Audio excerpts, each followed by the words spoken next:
mimma razaqnahum sirran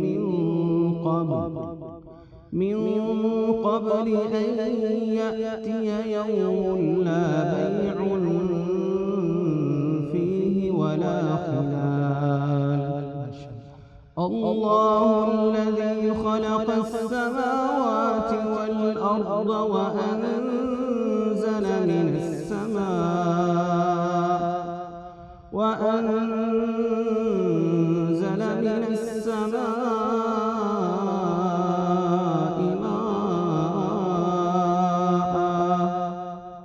فأخرج به من الثمرات رزقا لكم وسخر لكم الفلك لتجري في البحر بأمره وسخر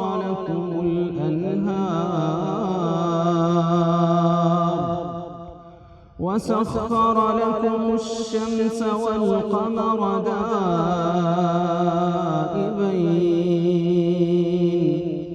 وسخر لكم الليل والنهار وآتاكم من كل ما سألتموه